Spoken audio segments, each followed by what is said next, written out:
What's up, digital world? It is Winrate 0% here, brought to you by Scots TCG, Adam COB, and Jason. We're coming at you for episode 3, and we're going to be talking about deck building today. How do you feel about deck building, guys? Yeah, I love it, mate. It's the best part of the game. Yeah. It is the most unique part of the game. Yeah. So, as always, we've got Callum. What's going on, guys? Cobb here, Callum, if you know me, IRL. Here ready to talk about the digital monster trading card game, as always. And we've got Jason.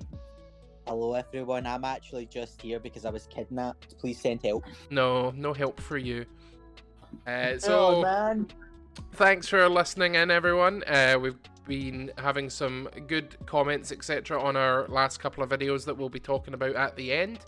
But what we're going to start doing is we're starting to settle into this sort of format that we're all working for. So we're going to start off each sort of episode with looking at the latest meta results. Sometimes it'll be a standalone sort of episode if there's a lot to cover, but sometimes if there's only been a couple of tournaments, we'll just talk about it and then move on to the main topic. So we're kicking off with meta results. So Cobb, if you want to kick us off with that. Yo guys, your local competitive sweat, Cobb here, ready to tell you about the EX3 standings we've had so far. So I mean, it's actually looking to be quite a varied format. It doesn't seem like it's solved yet, and a lot of the tournament results seem to be different from what people were expecting. One thing that people were expecting, and does seem to be the case, is Melga X is topping consistently. Still seems to be winning almost every event, or coming a lot in top 16. What are you guys saying about Metal Garurumon X, guys? We sick of it? Yeah, can't stand it's it. Like tier 0.5 at this point, man. Honestly, it really needs a hit. And if I'm honest with you, I've spoke to so many Melga players and they hate me because I say it, even though I used to be a Melga player. See, if you get rid of the Wear Garurumon promo and put it to 1, the deck is now actually fair. Instead of having 6 attacks with 2 of them being like plus security attack, then ending it with a blocker, like it's a bit just too. Well, that's like, mate, if you do that though, the deck's dead, because that's like the only powerful thing the deck does is the Wear Garurumon X combo. There's other Wear Garurumons. All you're taking away is 1 attack. Yeah, but they're all ass, man. Like, it's 1 attack. Not really. But if you think about it, mate, so it's not just 1 attack. It's 1 attack. It's another security check. So you're losing at least 2 security checks in the combo, right? But and there's other Wear Garurumons. There are other ones, mate, but they're not as good, you know? They're nowhere near as good. And the fairness of it is the deck draws enough. Having a sec attack for having 8 cards in hand while getting multiple attacks is a bit disgusting. When in reality, don't get me wrong, it's broke, mate. It's broke. Like the start, you can just use the fucking original starter deck one. All your opponent has to do is have a card with no Digisources on the board, and there you go. You've still got your security attack +1. Which you'll find a lot of the time right now. There's a lot of decks that just sit there with no sources. Yeah. Coming out of don't see that coming. Sort of the left field of it, like I don't actually mind the deck. I think it's one of the blue decks that I don't play blue at all, but it's one that I don't mind as much because, at least it's not like stunning my guys or something like that. But I think my problem with it is the Garurumon X antibody. I don't care that it can restand a couple of times because blue does that anyway, but being able to protect itself from battable 3 to 4 times sometimes is absolutely crazy. I think that's the card that should be limited to 1, and then potentially it makes them have to play the promo Wear Garurumon that protects them from battle, but it means that they're not going to get that when they're swinging with their 6k Wear Garurumon. I think that might be the card to limit as opposed to limiting the restanding Wear Garurumon, because I genuinely don't think that card, I think it can be broken, sure, and yeah, it's very annoying, but it all it is that it's relying on not hitting anything big in security, but then it protects itself. So I think it's the Garurumon X antibody that needs to be hit. I was thinking about this actually, that I think they should have given the protection from battle effect to the Greymon line and given the Garurumon line the protection from effects. You're crazy, man, because the whole gimmick of it is so that it ties in with the promo. Because I'll be honest, man, the promo is pretty ass unless you've got the battle protection. Like, the promo's been here since the start of the game. Nobody's played it. There's never been a Garurumon deck. It's always been played in like pure Garurumon. But like Garurumon just didn't do much just like, until all the exact body stuff came out. Yeah, there wasn't as many multi attacks as what it can do now. Aye, so this is a top meta deck still. It's been like that for a while. It's also probably just the fact that we've already just talked about it there. It's such a powerful combo it can pull off. And until something changes, or the game becomes power crept, or there's a major counter in the meta, it doesn't seem like it's going anywhere. It's a solved deck. People are really consistent with it now. So then moving on as well, what else have we got here? So other big decks to look at just now. Wargreymon X. Who would have thunk that? Makes a lot of sense. Makes a lot of sense. It wasn't great in the sort of the OTK format because it didn't particularly OTK. That wasn't its thing. It focused more on a bit more on the control side of things. But now that it's sort of swarm season pretty much for getting lots of guys onto the board, it's being able to swing, attack, getting lots of memory back. I think it's a solid deck, that's for sure. Definitely. I'm just surprised that it did so little in BT9 and now it seems to be like a top 5 meta contender. I felt it just wasn't like super consistent. I the think moment you didn't see one pit, you kind of were like, oh shit. It's the same with Metal. The moment you didn't see one piece, you kind of lost because it was an OTK format. Whereas now, one of the reasons Metal's so good is because it has that time to set up. Yeah, it's on you go ahead. I think for Wargreymon as well is that with getting the like if you bring out your Wargreymon first before your opponent brings out their guy in raising, then you've lost because that thing's going to get destroyed on your turn, and because it's not OTKing, it's just going to sit there. Or you let your opponent bring out their guy, but it's an OTK format, so if you let that happen, you're probably dead, so it never really fit into the meta correctly. But now we're seeing a lot of things like sitting on the board a lot more often. The game is a little bit slower. It's not back to, like set 5 and 6 sort of slow, but it is slower than it was in OTK format. And that's why Wargreymon has been allowed to be strong again. Just built in a delicate plan essentially in the deck is really strong, with especially since you've got like a security control running about because of Melga. Like those are it's really, really good. It actually probably wins 90% of the VIPS matches against Setcon because they're just straight up built in delicate plan. It is an insta loss for Setcon. Yeah. So like good. You probably will find like most of the percentage is Setcon going into tournaments, minus Metal Garurumon. But I think Wargreymon still has a good matchup against Metal Melga, so it's certainly playable, man. And talking about Setcon as well, Setcon seems to have definitely broke the top 5. Bit upset. This is another thing that has came about because of the crossheart hits, and that's disappeared off the face of the earth. Now Setcon is running rampant again. That was one thing I was looking forward to about crossheart being so good, was that Setcon would be kind of unplayable in a format where crossheart was broken. But because that's gone again, we've got Setcon in the top 5. We truly hate to see it. Yep. And Bloom Hydra's top 5, maybe it's looking to be like second best deck right now compared to Melga. Hell yes, it is. Hydra Pussy's just the nuts, man. Hydramon is just so good. I have been running. Carries the deck. I've been running and testing my version for a while, and I've not put a deck list out on it yet, but I'm finally happy with it. And like, it's just so good. Early Bloomlord is great. Early Hydramon is great. I run a Shivamon as well. Early Shivamon is nuts. Like the deck just functions so well, and it recovers so quickly. As soon like the amount of times where I've had an opponent just blow up my Bloomlordmon, and I'm like, oh, you've given me 7 memory, cool. Yes. Let me just get 3 out because of that. Like slamming down a level 4 for 3 and then being able to go into a level 6 because your level 5s are primarily Digisorption, it is absolutely nuts, and it's so strong.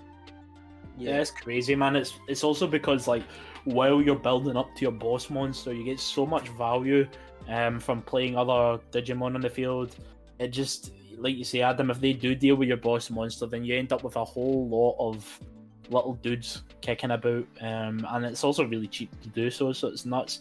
Pretty cool. Seems like it's one of the first times we've seen a green deck that actually does the things green should be doing. You know, it's digivolving cheaply.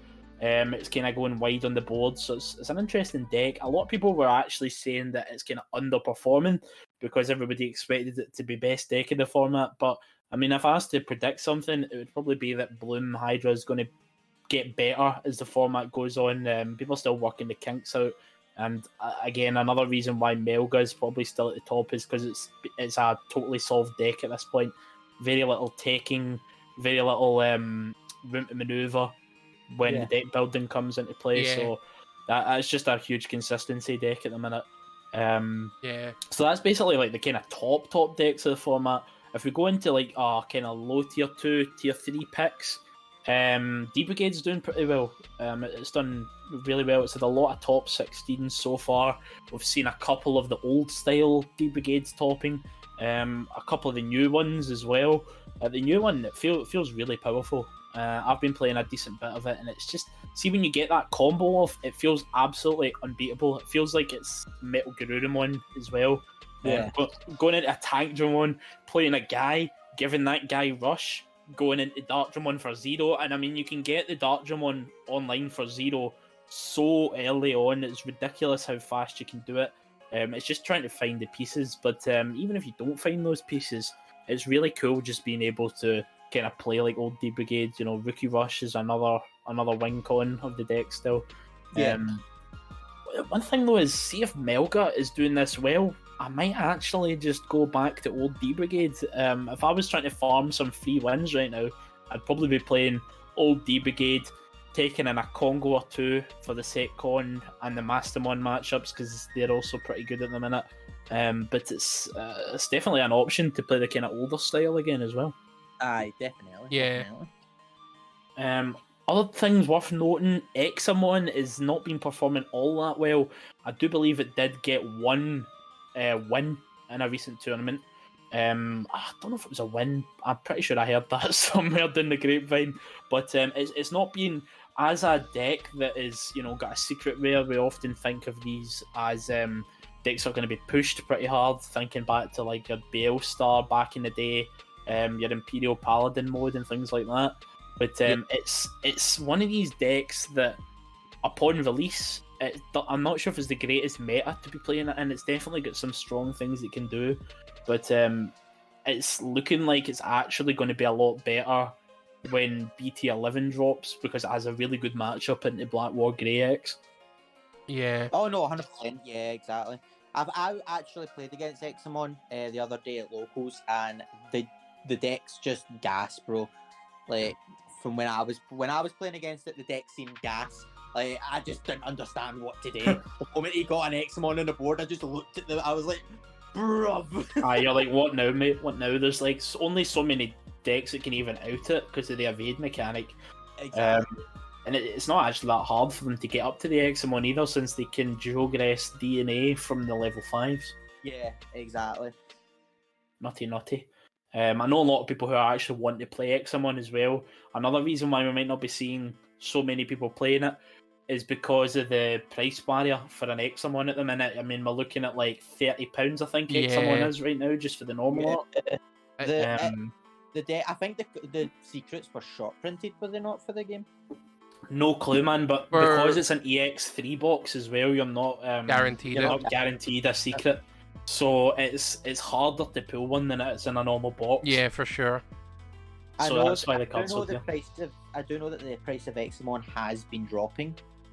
I think the last one that's sold, looking here, was £24. So yeah, which is, even then, you're still looking. The Examon's a 4 of. You have to play 4 of it for maximum consistency. So you're still looking at 80 quid alone. Luckily, the rest of the deck is rares and stuff like that, so it's not too hard to pick up the rest of it. But still, like, you have to really be dedicated to be wanting to drop £80 on an unknown deck, pretty much. Yeah, this is the thing as well. Like, I mean, even like 80 quid, it's not that dear for most card games, is it? It's a good barrier for entry though. Like, for years I didn't even want to get into card games because I had memories of playing Pokemon as a kid. It basically been like impossible for me to like buy new decks and stuff like that because of the price of cards and decks. You look at Yu-Gi-Oh and you look at Magic, and 9 times out of 10 there's staples for that game that's worth like 80 quid, and you've got to buy like 3 or 4 of them. Yeah. Do you know what I mean? So like, Digimon will always still be probably one of the cheapest games around, but at the same time, like, for a deck that's not doing super well, having to spend like 20 quid on it is kind of, 20 quid a piece is kind of just like, Yeah, if you're lucky. It's hard to do, man. And there's a lot of Examon lovers out there, you know, myself included. I really like, you know, Breakdramon and the Dracomon line, or the Dracmon? Dracomon? It's Dracomon, right? Drakmon's the fucking vampire guy. Dracomon. Yeah, I always get it confused. There's lots of Digimon like that, like Magnamon and Magnadramon and all these different Digimon that are like 1 or 2 letters off of being completely different Digimon. Creepmon and Creepymon. Yeah, and then you've got also the like localization names of Digimon. Shout out to frickin' Creepymon instead of Daemon, which is another one that'll still boggle my brain. Yep. Like, why the hell did they go, oh, right, okay, for those that don't know, right, Death X is actually the sub-name for Death Exmon, right? Is Death Exmon in Japan, but over here it used to be Dexmon, and we assumed we were going to get it localized as Dexmon, but they decided to call it Death Exmon, but then we don't get Daemon, we get Creepymon. Which is the worst localization name of all time. It's to do with religion and the religious iconography behind the name Daemon. It's because Daemon is pronounced demon normally. Yeah. So that and things like Crusadermon, obviously the Sistermons being nuns with guns. As soon as it's got any sort of religious iconography or sort of attachment to it, because Bandai is primarily a Japanese and a Western being United States company, and the United States is quite heavily Christian, they're very keen not to piss off their American audience, even though the people that play it do not give a shit. But it's all like the Facebook mums and stuff like that that are like, no, you can't have a nun with a gun. That's offensive. So silly, man. I know. I just don't understand it. How can we have like Big Titty Angel, but we can't have a demon? I don't care that you've given that child tits. You're not allowed to give the nuns guns. That's not okay with me. The mums have not looked into it enough. Nuns with guns, man. It's so cool. I love it. So, that's that's the Examon roundup. Seems like it's definitely a good deck, don't get me wrong, and it's only going to get better as well. So you'll probably find a good point in this format where maybe it's not seeing a lot of play to pick up your copies if you want to play it in BT11, because it will be a top deck in that point. And it's still going to be a good deck to play this format, don't get me wrong. If you guys are looking to play it, don't be dissuaded by the fact that it's not so a whole lot of meta play. I was originally going to build it, and then I looked at the combos and looked at everything, and I went, this is going to fry the fuck out of my brain if I try and play this. So I was like, I'm just going to stick to Bloomlord and just spam the board with stuff. I don't need to worry about my guy having 9 million different inherited effects that all trigger at the same time. I know, it's a lot to think about, man. It's the same with me now as well. Like, see my combo in D-Brigade, I'm so not used to having to think like this. See when I evolve into Darkdramon and I have to think, okay, so what order am I putting back these 5 cards? Because I'm going to draw the top one. I'm going to draw one with Kazu. I'm going to have to play one with Tantrum. You need to think like what your top 4 cards are going to be. It can be annoying, man. Yeah. So Examon's still looking pretty good. D-Brigade looking good. Yellow Hybrid's having a big comeback, which is pretty cool. I don't think it's a comeback. Yellow Hybrid, since it came out, has been consistently one of the top decks in format, and no matter how much they hit it, like it's had Jet Selfimon, Susanomon technically as well, or rather, not Susanomon, but fucking Mega Digimon Fusion. They then hit Sunrise Buster and stuff like that, and regardless, it is still a really strong deck in the right hands. Obviously, when we talk about decks like this, it's always going to be in the right hands because these are the people that are winning the tournaments. We are the ones sitting around talking about it. So like the fact that it sticks around no matter what gets hit really is something, I think. Yeah, absolutely. I think the reason why Yellow Hybrid is just it will never probably disappear is for the simple fact Yellow has probably the most broken mechanics in the game. Yes. Yeah. You know what I mean? So like, as much as Blue gets all like this insane support, Yellow is one of those decks that I would say is probably like slept on right now for the simple fact is people seen Jet get hit, then they seen Sunrise get hit, and they're like, oh, my deck's dead now. When in reality, no, you've got so many different options and lines that still make the deck broken. Yeah. And I think 100% it comes down, Yellow Hybrid will 100% come down to representation. If they get enough representation, I can see them starting to beat Melga easily because the deck is just nuts, let's be honest. Yeah.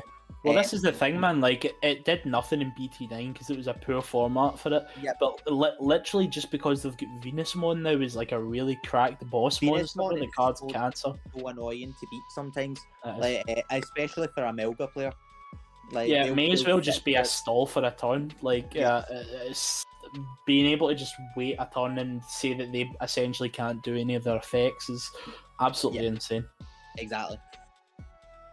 It's looking pretty cracked as well. That's good news for a lot of people because I know a lot of Yellow players myself. Shout out to Bryce, for example, that have been quite dissatisfied with the way Yellow's been treated recently. It's basically been Mastamon or Setcon, if you want to call that a Yellow deck. No, let's not sully Yellow with Setcon. No, but it does still do things with the security, which, like Jason was saying, man, it might not be more powerful on average as a colour like Blue, but the things that Yellow can do with that stack, and I mean, the security stack is one of the most ridiculous mechanics in Digimon. It's absolutely insane. So being able to manipulate that in your favour is an absolute joke. It's so powerful. Yeah, very much so. We'll kind of blast through these because we don't want to waste too much time on this. Maybe a couple of points here worth talking about. Blue Flare still doing really well, not absolutely topping, but it's looking to be a great deck. Mastodons came back.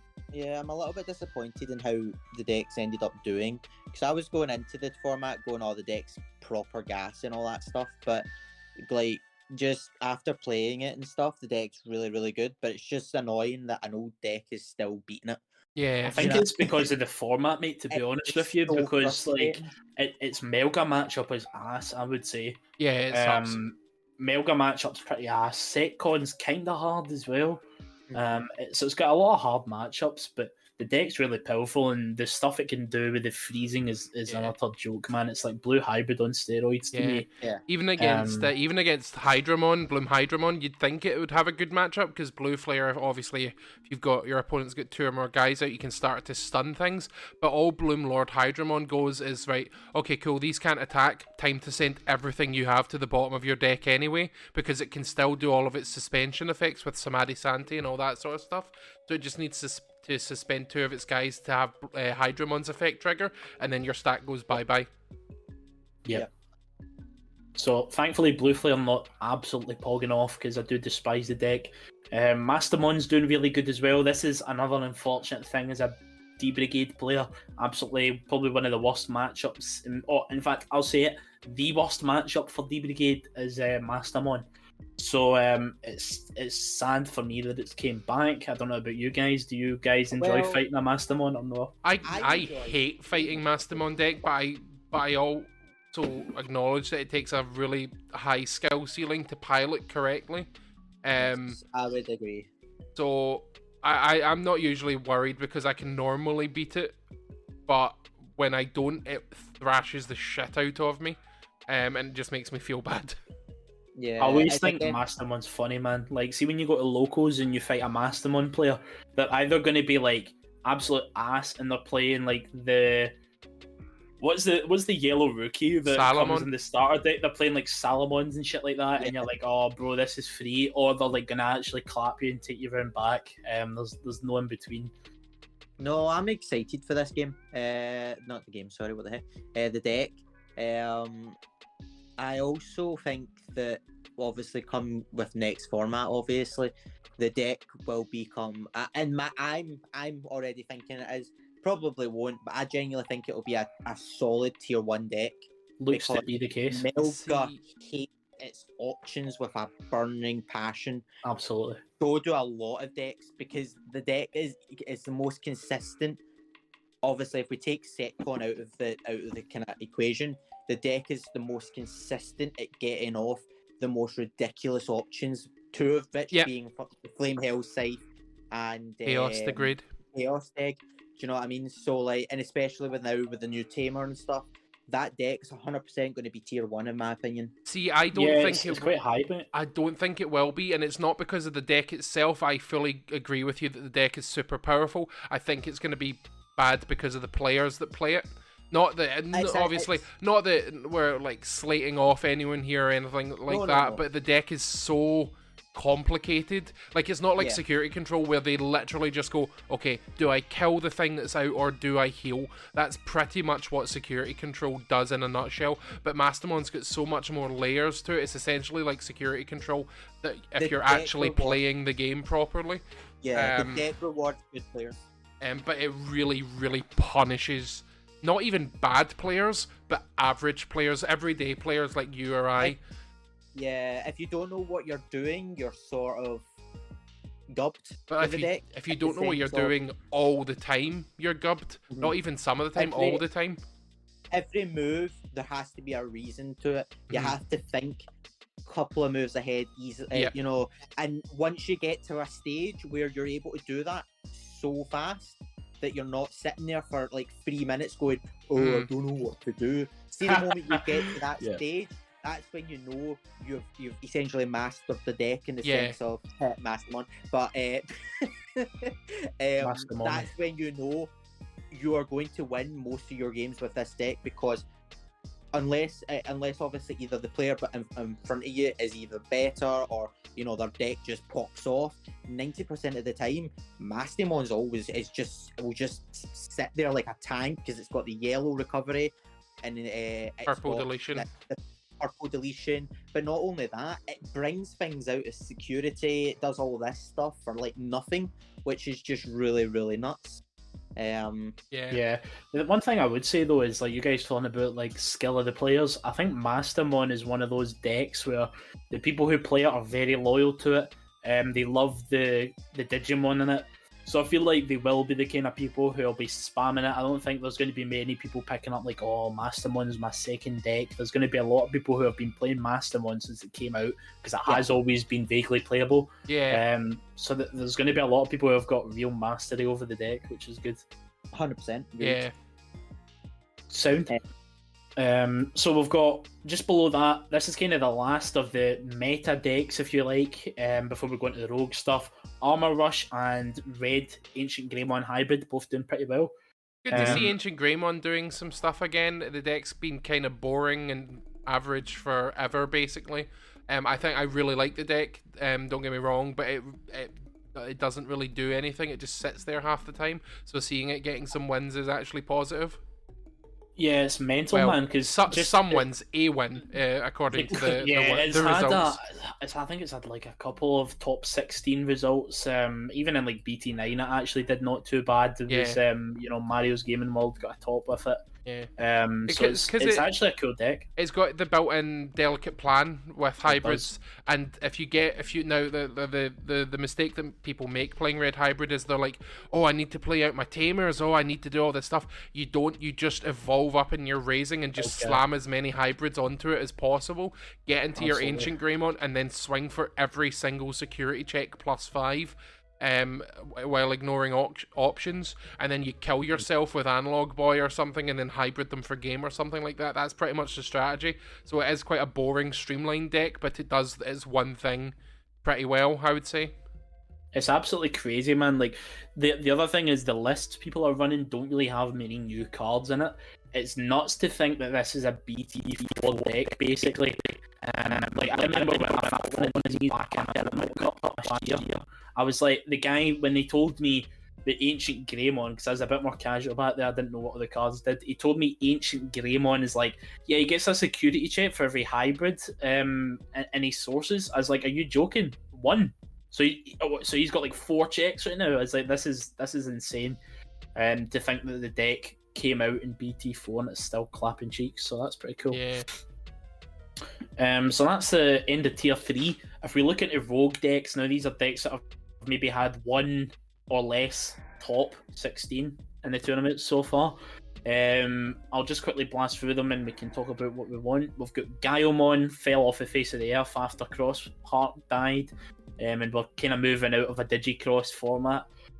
Blue-green Imperial, decks impossible to kill. It's still doing pretty crack things, but I don't know if it's fast enough to keep up with some of the format.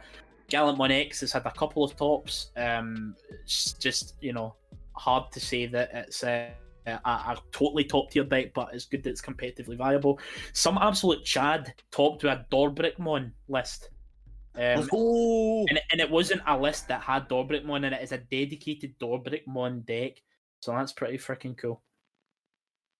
D-Reaper still hanging in there doing its bullshit D-Reaper consistency things. It's a pretty annoying deck, but at this point in the game, I don't think you can be too salty fighting it, considering it's not a meta threat. Yep. Bale-Star and Blue Hybrid both kicking about as well. Blue Hybrid's had a couple of I think it's actually just had 1 top 16, but it's nuts to think that it has. Yeah, it's definitely hanging on for dear life, but I don't think it's got much left in it anymore. Seeing Beelstar kicking about is super interesting because obviously we've discussed it before. It's just a worse security control deck, but it's. I mean, I'm not gonna bash it too much. It's hanging on in there. I mean, I got told off from one of the players at locals the other day by because of what we said about. Because we said it's ass. And then he went and won locals with it. I was like, I don't know if I need to take back my words here or not. Like, what's going on? I'll say it again, man. Bale-Star is sheer copium. Like, every format, somebody's going to go like that. By the way, this is the Bale-Star format. This is actually the time it's going to be cracked. I don't think it's had any, like, real cards to support it either. It's interesting that it's still kind of kicking about. It's not only that, they are deliberately not printing cards to support it because every option card that's good is now an 8 cost, but it gets to reduce its cost if you fulfill certain conditions. They're deliberately just not printing 7 cost things to stop Beelstar from being mental. But it's also killing Beelstar. This is the freaking, like, what's the word I'm looking for? This is like Adam's conspiracy theory. Adam's Adam's corner. Gonna make a 20-minute video like, why Bandai won't, in all caps, print 7 cost options. I could talk about it. I think I could talk about it. Mate, make a video on that. That's gonna go trending worldwide. Put trending number 1. Did I put my shocked face in the thumbnail? Oh, get a hog. 100%. You've got to hold an alt art Beelstar on as well. And then have an 8 cost option beside it. Yeah, and this is where I talk about every 8 cost option in the game that can reduce its cost, like Gaia Force 0, Metal Storm, that green option for Hydramon. What's it called? Grand Del Sol. All of those things reduced by 2. Something else. I don't know. I'll figure it out. You know as well, BT11. The greatest set of all time to grace this game, I'm calling it now. Black War Greymon. Every single option card, well, not every single, right, but there's a large series of option cards they're printing. I think every colour gets one, where it's like a pretty good effect that reduces its cost by 1 if you've got a tamer out. Yeah. So like G Dimensions, the black one, which is like it de-digivolves every opponent's Digimon. I think it's actually just 3 by 1. And then it deletes 6 play costs off the field, so it's like a really good anti-swarm tech. We're getting Hades Force as well I don't know what it's going to be called in English. For Black War, it's going to be called like Evil Force. Yeah. No, they're fine with the Greek iconography, I think. So biased. Anyway, going back to the Beelstar, I think the reason the deck's still hanging on is because it's got a real good matchup to Melga. Yeah, It might do, man. Like, but people, this is the thing as well. I think I actually asked you this question, Adam, at one point, like months and months ago now. I think it was at the Store Championships. I was like, why are people saying that Bielstar is going to do actually so well in this format? This was BT9, and Adam was like, well, people. I think Adam and the Ginger Chris were both like, oh, it's got a really good matchup into OTK decks. But if it does, why in the hell did it do nothing last set? because it's the worst security control deck. All the Beelstar players, bar a few loyal ones, have went, let's just play security control. It's much more consistent. I genuinely think that is the only reason for it, that people aren't playing more often, because security control just plays an option, but for Beelstar to play an option, you need to play a Beelstar, and it's just much worse in pretty much every way. Yeah, it's mad though to think like Bielstar is still got a really good like price. Like, it seems to be expensive. It's always been expensive, and it still is. It's Don't know if it's just waifu tags. Yeah, it's because she's got the booba. That's why. Yeah, she's got a ridiculous design, man. And then people can hold out hope as well, because when the starter deck drops, they're getting a new Bielstar mod. It seems more focused around supporting Bielstar, right, than it does. No, it's focusing. Bielsamon. It's supporting Bielsamon and Bagramon and stuff like that. Bagramon? Am I saying that right? Bagramon, yes. Yeah. They are getting a 7-cost option card, I think. Oh, we're back in business. 7-cost We're back option. in business, baby. The conspiracy's on a go. I gotta get my hat. It's over, boys. Let me read this to you, and we'll see if this is actually going to break the deck or not. So, this is the one with the delay effect that's really weird. So, when it's trash for the deck, you can place it into the battle area. Don't think Bielstar actually runs like trash from deck shit, does it though? No, that's Bielsamon. Main effect: delete one of your opponent's Digimon with the highest level. So it's a bad Iron Fisted Onslaught, but it is 1 cheaper, so that's not too bad. Delay effect: return a purple Digimon card or purple Tamer from trash to hand. Is this going to break Bielstar, guys? Probably not. No. Yeah, I'm gonna say no. But you can. Well, actually, this seems a bit interesting. So you can use the delay to return a Bielstar. So you can play Bielstar, delete their highest level guy, and then you can use the delay effect to return Bielstar if she leaves the field. That's kind of good. And recycle it. Kind of cool. We're bringing it cool. back. I don't know if it's cracked. We're bringing it back, baby. It's Bringing coming it back. Oh, baby. You. Anyway. Bye. That's the meta roundup, guys, for the week. Let us know your thoughts on Metal Garurumon X as it continues to just stomp all over a format that doesn't want it anymore. You're right. Yeah, so let's move on to deck building. So obviously deck building is I won't say a nuanced topic, because obviously everyone deck builds completely differently. I, for one, just take a bunch of cards, slap them at the wall, and then see whatever lands on the floor. That's what I use as a deck. I've got that. That's sometimes why I get banned from tournaments with Pokemon cards, I'm afraid. But like, so for yourselves, first of all, like the main sort of thought is, what deck do you want to play? And it goes into your sort of play style question of what is your play style, and how do you know that a deck is something that you're going to enjoy? Because I can list off cards and decks that I just know that I'm never going to like. Blue Hybrid, things like that. It's just not sort of my play style. So, but how does that play in for you guys? For myself, man, it's like it's I basically build around Digimon. I want to play most of the time, and then it probably goes down to like color as well. Like I've always played black.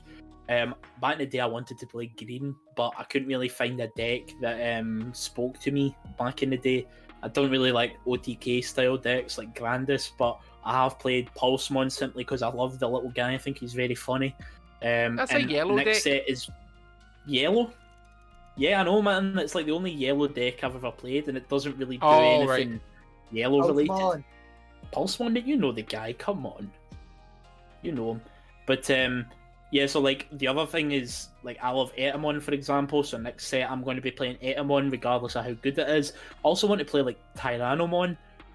So for me it's more about if the playstyle of the deck is ass and I don't enjoy it, I'm probably not going to play the deck. But it's more based on like Digimon I like. It's the same if I played Pokemon. I wouldn't play a deck just because it was good. I would need to actually like the Digimon Pokemon in that case. Yeah. But for me, like when it comes down to deck building side of things, I'm basically looking at every deck, every Digimon has like a running theme, right? So, for example, back in the day, I used to try and make Black blocker work because remember when that used to be one of Black's core game mechanics was, we have lots of blockers. So I would literally do something akin to, I would go on digimoncard.dev, I would type in blocker, and I would just look for things that like synergize with it, and that's how I think a lot of the time you end up finding like cards not everybody plays. You see things and you go, that's spicy. Truly the Homer Simpson of deck building, just blocker. There you go. Blocker done. I remember one of my friends when we were doing one of I think it was like a winner box or something, and we had built him for his first deck. It was blocker. And he got an Omnimon Swart out. This is just as soon as I think during EX2 just came out. And he got an Omnimon Swart, made it a blocker because of obviously the Megadramon inheritable, and then made it like a 26k for a blocker. What? Bro. I was like, there's no way. That's insane, man. That could counter the meta now. Like, even if you look at Machine Dramon and Chaos Dramon, man, they've had 0 meta results. But see if you can... If we're talking about OTK decks, what if you make a really big guy who blocks? What are they going to do about that? Nothing. That's why Black War was so good against Crossheart, because you just got a Black War, and obviously Black War can restand. So Crossheart just went, oh, okay. Also, your tamers are gone, and Crossheart proceeded to just cry. So like that's why Black War is still a really good deck in my opinion, and is going to be amazing next set. Very surprised, man, that Black War's not actually been popping off this set. Like, I mean, Gaiamon's a freaking rogue deck at this point. But it did well in BT9 in the bloody OTK format, so I don't know why it can't do well now. It won London bad regionals as well. Pussy? I don't think so, no. I just think people have went, oh, there's other decks, let's play something else other than Gaiamon for a while, or Black War for a while. Yeah. I'll be honest, the deck, as good as it is, it can be boring to play sometimes. I love it. But that's just me. Other people can be completely different, do you know what I mean? But with each sort of format, Black War has upgraded itself, but I am a devoted Black War player. I love the deck and I love Gaiamon. There is nothing in EX3 that you add into Black War. Yeah. It is the exact same deck as last format, so I can understand why people don't want to play it when there's other brand new shiny decks that are rearing the old head. Man. Like, me and my friend Lewis always talk about this. Like, people just go, oh, new shiny, this must be the best deck. And it's not always necessarily true. I mean, look at bloody Garurumon, look at Imperial, that's always been pretty decent. And people kind of just disregard the old decks because the new stuff comes around, and it's probably as well talking about deck building because people love doing that. If they think the deck's solved already, why would they be asked just playing the deck, spamming it all the time, especially if you're just going to locals and stuff? Maybe you're not going to have the most fun if you just play the same deck over and over and over. You're going to get fatigued and burn out on it. Yeah, I agree. Yeah, 100%. For me, like, but when it comes to like choosing decks and stuff, like as Cobb said, you choose kind of over the Digimon probably, I would say nowadays. But I also kind of just look at if it's relevant or not. Because I'm just a very competitive person, which is one of my problems. But I usually, if I like the look of a Digimon, I'll build it regardless. But I'll only put in the time that I think it deserves, depending on how relevant it is, and whether it's tournament, it's you're able to play it because of a tournament, or if you do play it in a tournament, it'll win, that kind of stuff. That's how I kind of mainly Yeah, about. I'm much the same, man. Like, I love Oh. playing kind of rogue and lower tier decks. You'll probably never catch me playing a tier 1 deck unless it's a Digimon I absolutely love. But it's like Jason says, if the deck is not vaguely competitive, I'm gone.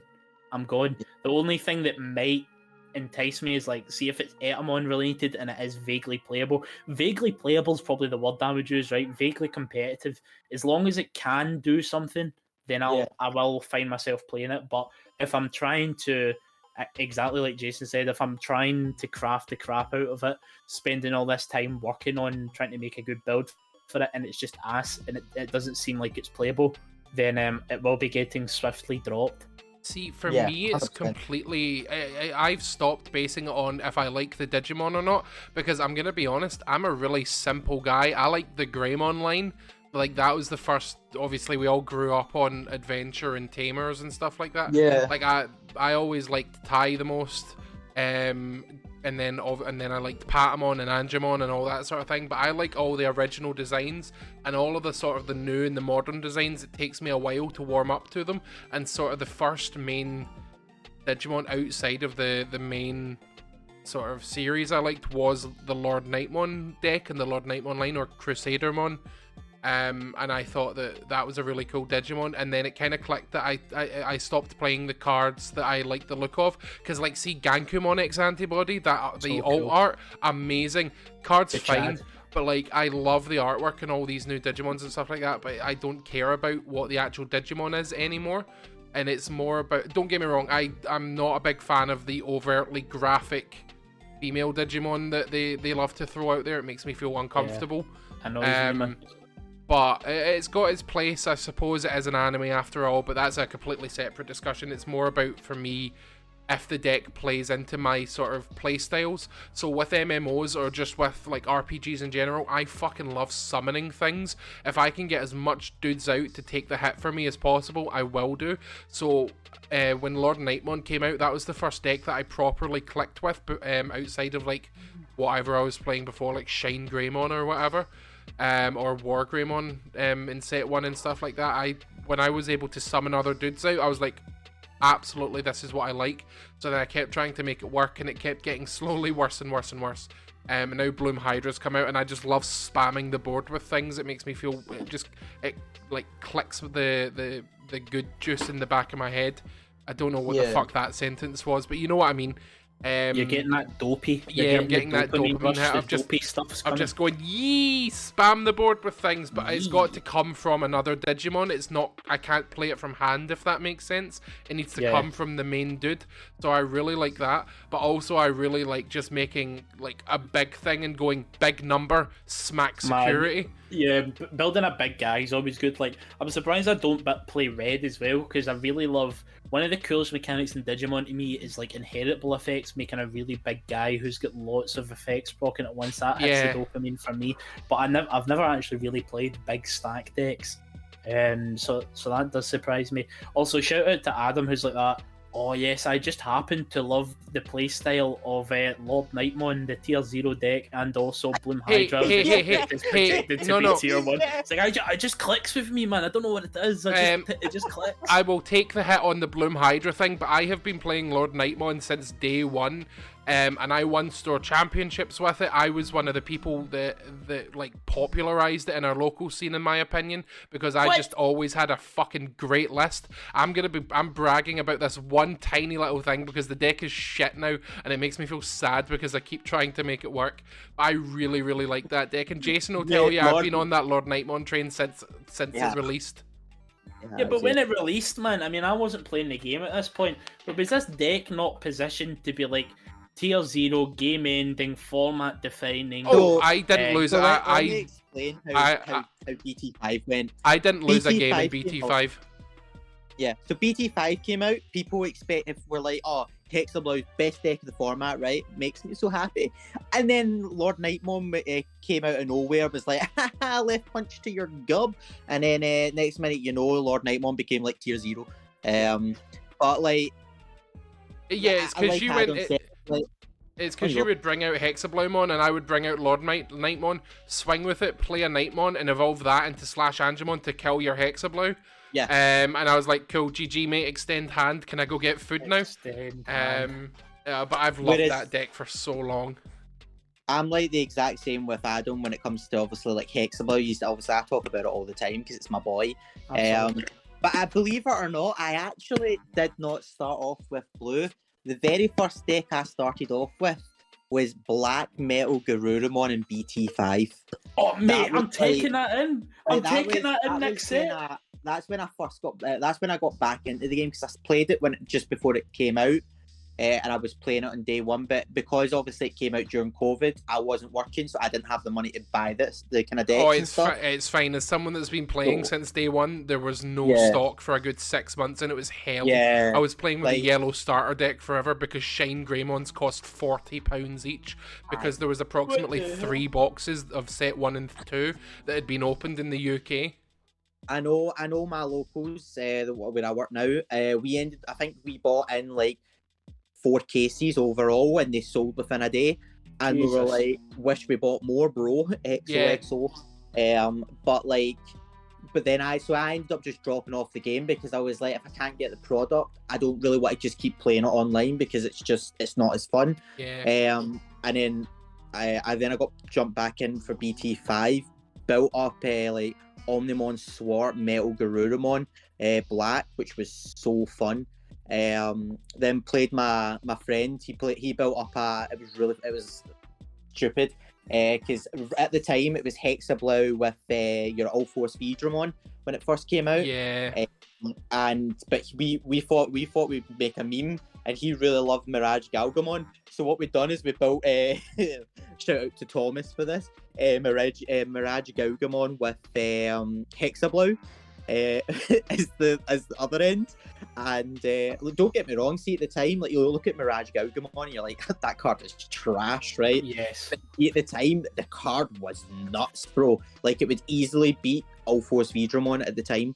And then it wasn't until I played his decks, we ended up like I think I can't even remember what. I think I built like a red deck or something, and we ended up like trading the decks because we went into our locals. I was like, I can't be bothered playing with this, and he was like, I can't be bothered playing with this. I was like, let's just swap for the day and play this.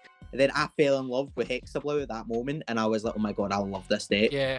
And then from there, I was just like consistently every set, bang, I'm in, bang, I'm in, bang, I'm in.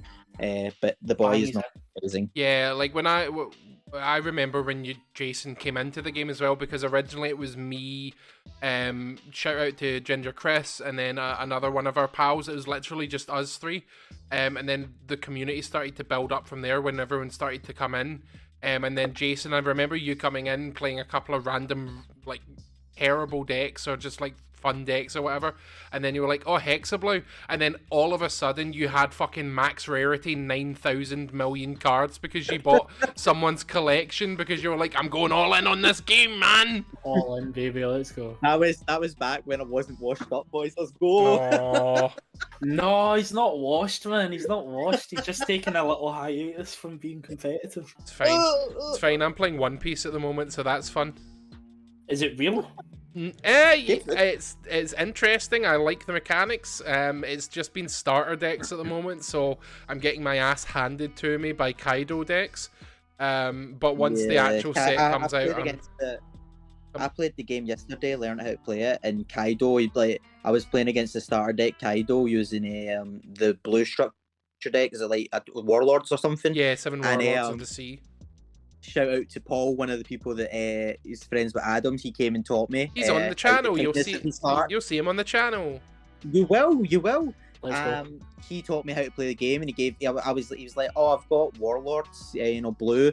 I was like, I tend to be, I'm a blue man for Digimon, so let's try the deck. And it was, he put down the 9-cost Kaido, and I just sat there, looked at my hand, and was like, I have no way to get rid of that. No. I want to bounce it. Why won't you let me bounce it, bro? But yeah, well, One Piece is fun. Check it out. I've been doing a bunch of videos for the channel as well about it, so I think it's good. Bandai seem to be really pushing it. my patience for one thing, but also the One Piece card game. Like, they've set up a pop-up shop in Newcastle and across the UK. They're really going for the One Piece sort of thing. So, and just like on a tangent, they've just announced the Dragon Ball digital card game, which I think is huge news. Dragon Ball has been slowly dying, pretty much since Digimon came out. It's been slowly dying, and the player base has been dwindling, and it's got a strong competitive scene in Glasgow, but it's the strongest scene in the UK. I'm friends with a lot of Dragon Ball judges and stuff that are up and down the UK, and they say there's almost no players. Like the regionals, that you'll see the regionals in the UK, it's usually hosted by organised play events who I work for half the time. And they run Dragon Ball and Digimon simultaneously. Digimon consistently hits the player cap of 512, and Dragon Ball sees maybe 100 to 150 people if you're lucky. So I think this digital client is exactly what the game needs to keep it going. And I think Bandai knew that with the release of One Piece, that if they didn't do something to support Dragon Ball a bit further, that their game was going to die off. So I can't say that it's not a calculated decision from them. But it is absolutely, I think, what the game needs. And if they're going to do a Dragon Ball client, that can only mean they've thought about the possibility of a Digimon and a One Piece one as well. I'm all for the both of them. Already announced about the Digimon one, because they were talking about it. They've been talking about it for a couple of years now, and then they originally announced one last year saying, "Oh, it's coming digital," but it wasn't. It was just a lobby for you to have webcam battles in. Yeah, and that's still a thing. For official tournaments only, wasn't it? It's still a thing in Japan. That's what they use for official tournaments. They use the webcam lobby thing, but there's not been an actual, like Pokemon or Magic or Yu-Gi-Oh have. There's not an actual digital client. But with Dragon Ball getting one, and Dragon Ball has 25 sets or something out now. If they're able to put all that into the card game, they can do a Digimon and definitely do a One Piece one as well. And hell, I am all for it. If you can put it into a competitive sense, it removes all cheating from online, because you can't cheat in an online client. You can't stack the deck, you can't hack it or anything like that. So I'm all for online clients being the way forward for online regionals. It does make it a bit tougher on the judging prospects, I suppose, but that's something that you can work around. And to be honest, I'm all in favour of me not having as much of a judging job if it means the game is more safe and secure for all players, as opposed to just the ones that are good or the ones that cheat, I guess. Well, here's a question, right? So when I heard this announcement, I was pogged out my gourd, because I thought, well, this means they've got to pogged make a Digimon out my coming, gourd. right? Pogged out my damn gourd.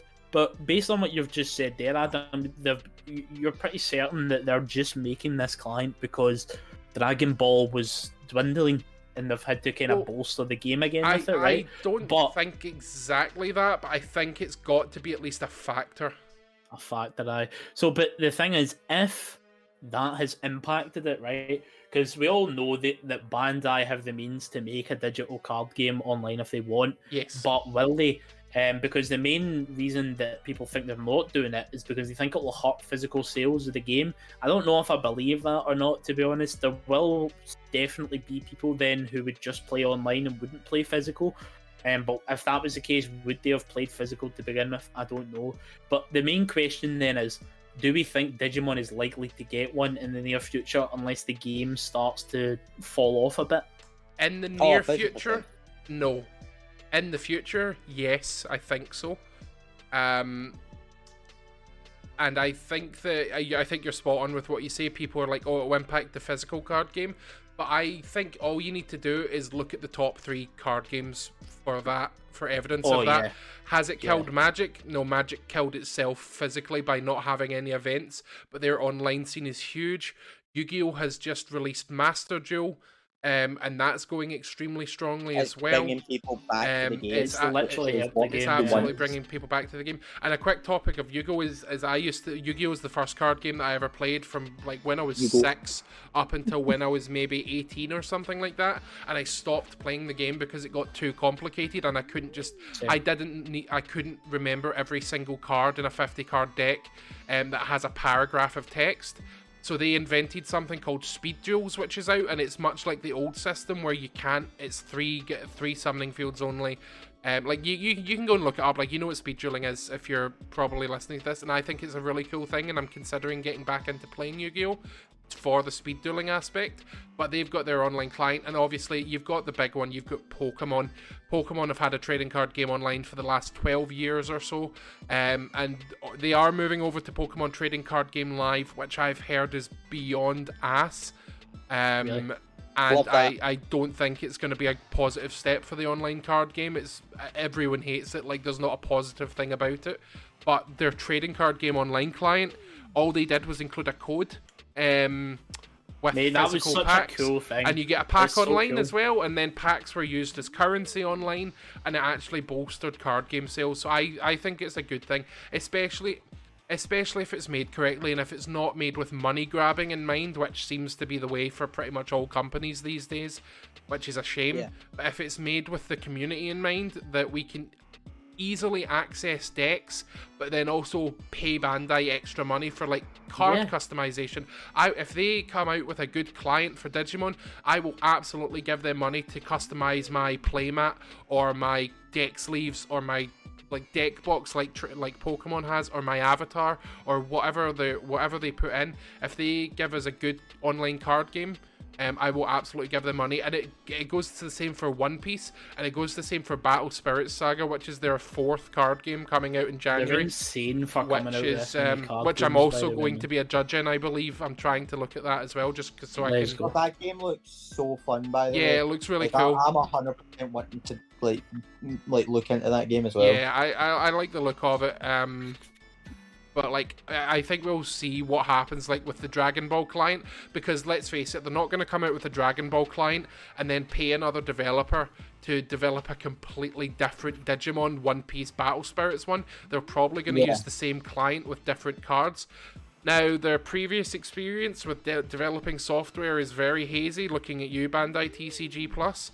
But I'm pretty sure that they're changing TCG Plus as well. Now, this isn't insider knowledge or anything, but I've been looking at their online websites for all the card games recently, and they've started to put their card lists back on the actual websites, as opposed to linking it to TCG Plus. So I think they're going to take it down and redo it, or they're going to do something to it at least to fix some of its glaring issues. But that's sort of the hopes of a wanting man, as opposed to actual facts and knowledge. Yeah. It's the other thing about a digital client as well, is bringing it back full circle to the deck building. I love being able to spam games out and test the decks I play. But I used to play a lot of Untap for my testing, but I've not really been doing so much recently, just because it's a bit janky and slow, and it's annoying to get into games and stuff like that. I use Tabletop Simulator. I hate always just Tabletop, found that I just thought it was genuinely better, to be honest, whenever I play tested it. I like Tabletop It's more Simulator. of a better experience. Like, when you're actually playing the game, it's probably more of a better experience. But my main issue with it is, the best thing about Untap, right, is I can so quickly just go into a deck, I'm taking a copy down, I'm adding a card in, whatever. I hate how hard it is to do that on Tabletop, how you have to like make it in .dev and then like export the deck and then import it, and that's just annoying to me, man. It's as much as Untap's a bit more janky and less like visually appealing, I really like the fact that I can quickly alter decks and just kind of get in for some rapid fire stuff. But if they made an online client, I'd happily buy my deck a second time. Yeah, like, same. man, they don't even. A lot of people, if you wanted to play Digimon, you could do it so cheap just buying singles online. They could make a lot of money if they. Well, there's so many different ways they could monetize the game. But even if you just had to buy booster packs, they had like an in-game trading system or something like that. Even they if could it was totally like make a lot of money off that. Even like, right, you implement a battle pass because fuck it, there's a battle pass in Minecraft these days or something like that. You put in a battle pass, you earn real game currency.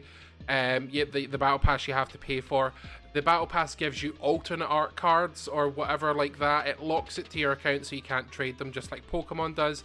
And then you could buy a booster box. So like in Yu-Gi-Oh! And Duel Links, you used to be able to buy a full booster box for like £8 or whatever. I would do that. Pay a tenner, Absolutely, get an man. online booster box. Absolutely not a problem with that. Like, I'm an adult with disposable income. Must be nice. Don't worry, Cost of Jason. living crisis has hit us all. Don't worry. When you grow up, you'll get it too. Oh, I hope so.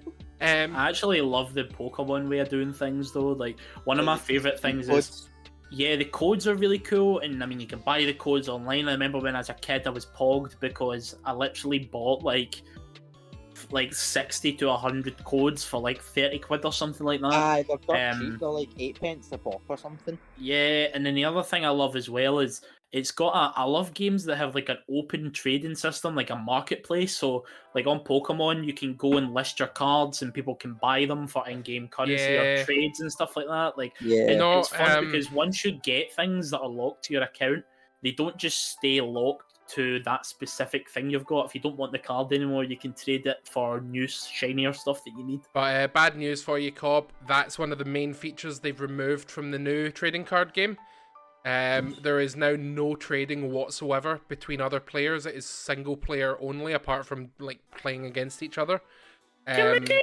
So like there's none. They've taken out the trading feature entirely, which is such a horrendous decision.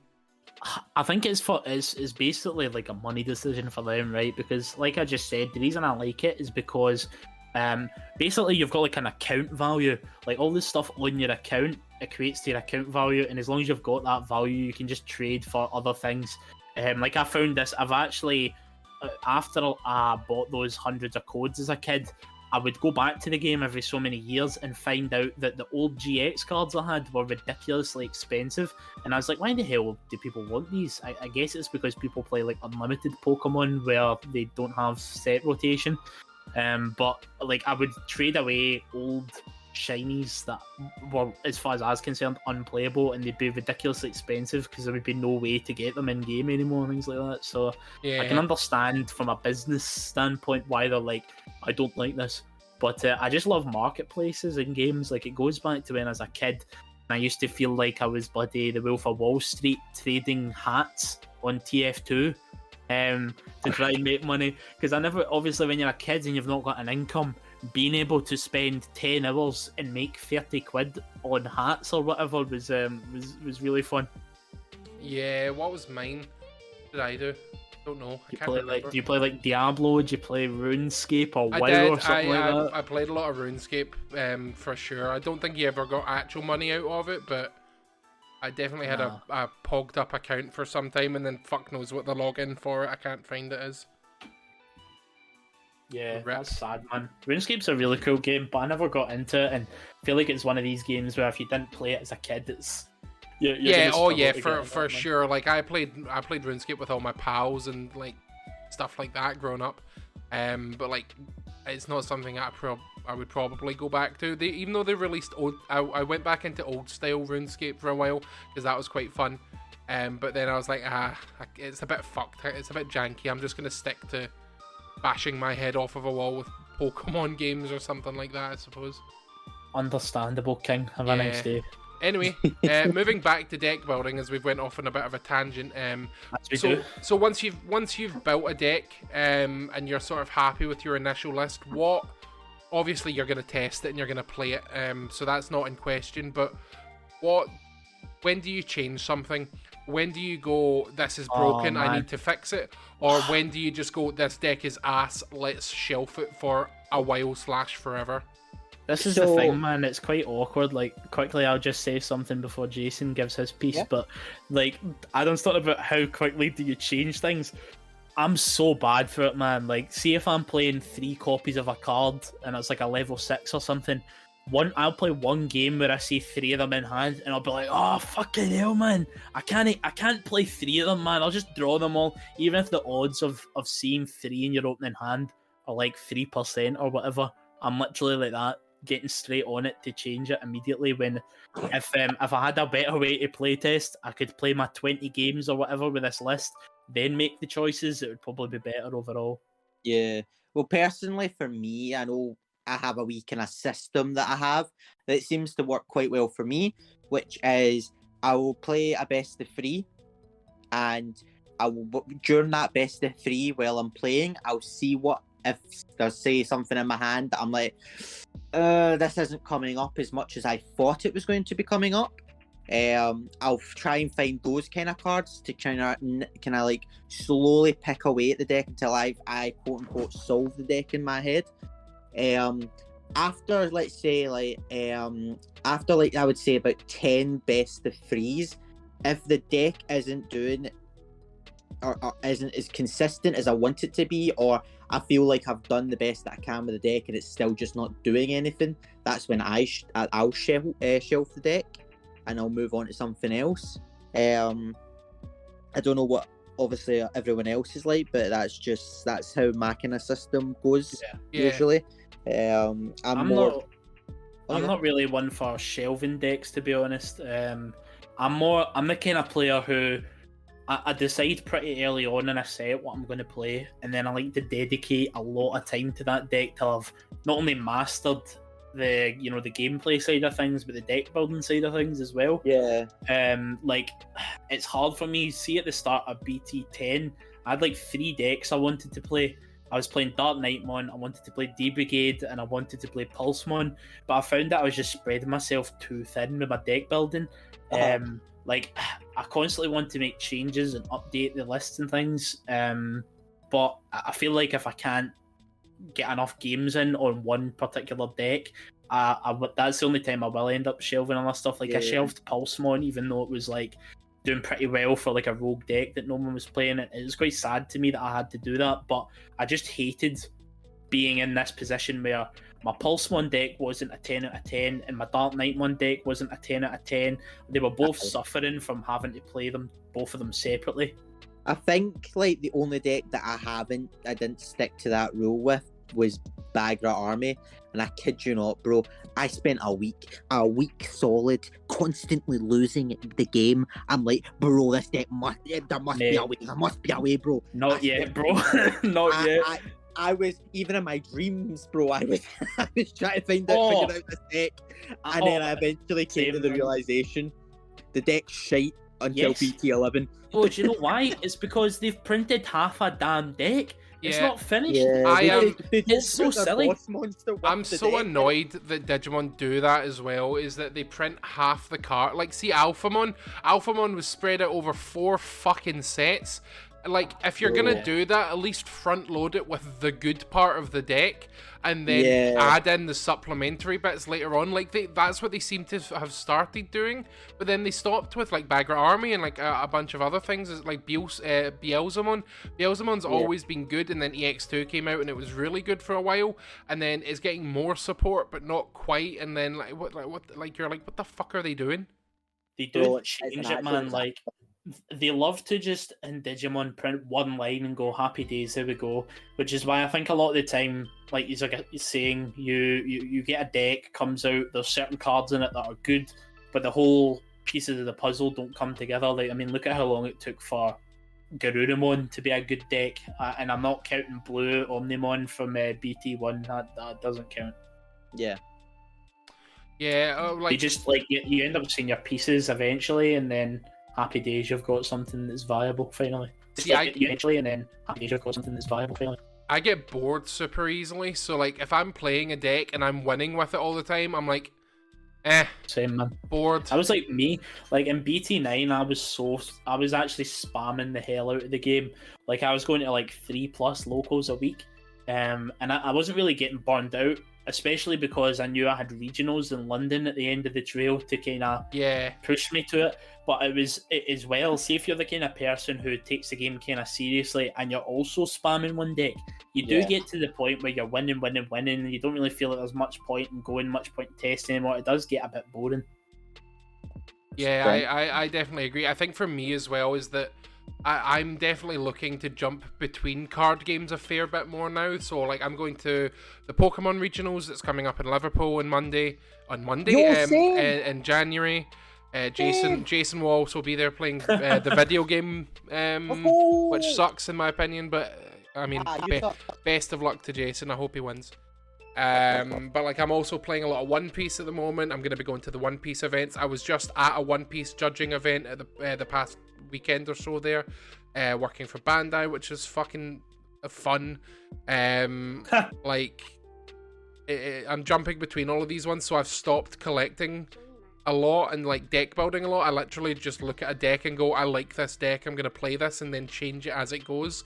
So like I look at a lot of tourney lists and go, right, I'm gonna use this as a base, and then I'll tweak it and change things from there and stuff like that. Yeah, I'm pretty Digimon loyal, man. Like, I don't play any other card games, and I love playing card games a lot, man. That's something that Digimon's shown me. Just because I loved Digimon, I was like, shit, I'll get into this on the ground floor. But it's come to the point where, like, if something did happen to Digimon, you know, touch wood, hopefully that never happens.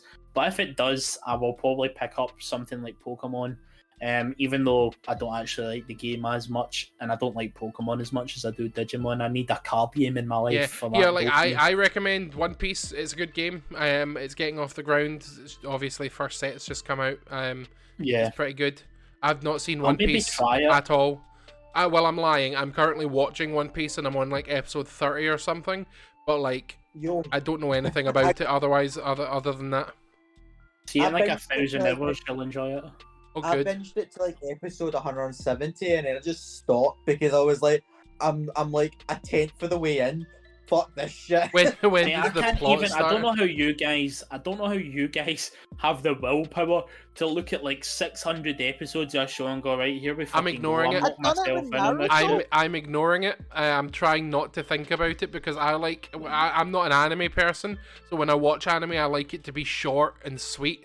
Like things like Death Note and stuff like that. It's got a concise end, or like Tokyo Ghoul and things like that. That's like short-ish seasons, One Punch Man and stuff like that.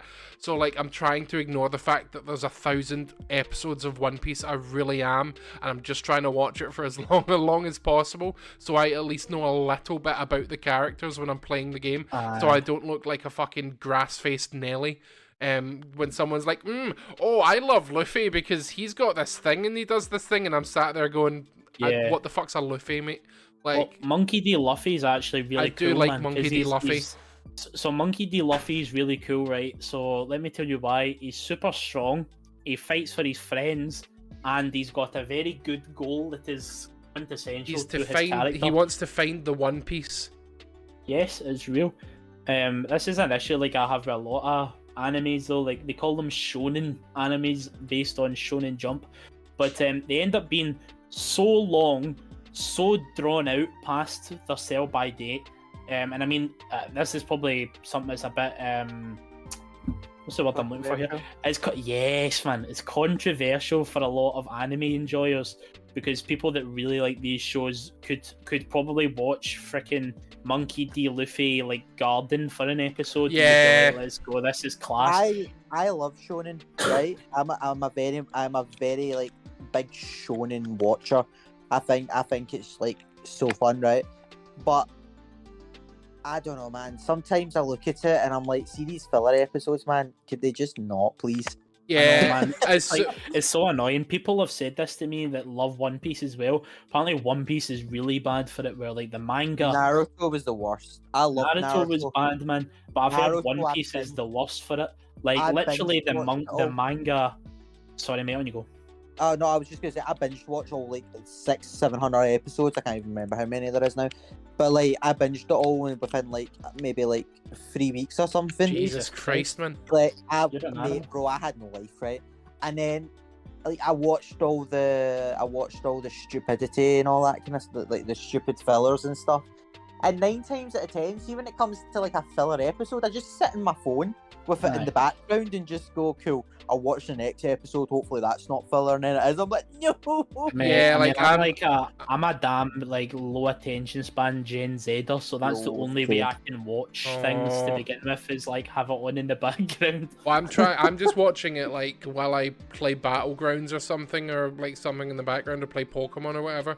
But I'm trying to watch it as it is for just now, just so I know who the characters are. But then I'm gonna start skipping the filler episodes that I don't care about, because if I have to watch Luffy bake a scone, I'm going to hurt somebody, and it's gonna be myself because I live by myself. So I just don't. It's like that fucking episode. I talk about this all the time. If anyone's seen The Walking Dead, how they took that show and butchered it is beyond me. But there is an episode in the last season of The Walking Dead, and this isn't spoilers because you don't care about it, where a certain character makes soup for the entire episode, an hour-long episode, is about her making soup, and I That's class. swear to God, I wanted to respect pull that. my face off. It was I respect so that. bad. And it wasn't even Yeah. like Breaking Bad, the Fly episode. I was going to say the Fly Like, episode. It man. wasn't that. It was worse than that, because sometimes I like watching the Fly episode because it's such a stupid episode. But this, I just wanted to pull my face off. It was so bad. If you know what episode I'm talking about, I'm so sorry that you had to sit through it. Oh my It's so God. good, man. So good. See, a good thing about One Piece that I've never watched. Well, I watched the first 10 episodes, right, and then I was like, actually, patch this. But a good thing about One Piece for me is there's a very famous Irish YouTuber called Totally Not Mark, and he does like anime reviews pretty much, where he goes into them blind. He watches it and he kind of sums up all the different arcs. And I watched all of his episodes of the One Piece one, so I kind of know vaguely what happens in One Piece. I know not a decent bit, but I know a nice overarching synopsis of things in it. And I watched all of his summaries of the arcs. So there's lots of cool things in One Piece that make me go, oh, holy shit, I want to watch this.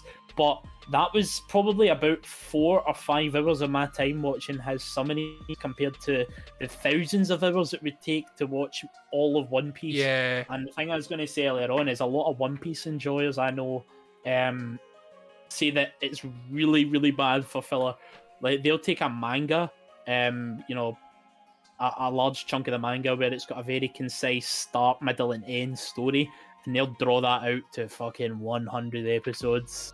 Yeah, I know a lot of good. people say, One Punch gets so much better after the time skip, and I've heard it so many times. You And mean people, One a lot Piece? of people turn around and go like, "Yeah, One Piece. What did I say?" One Punch. One Punch.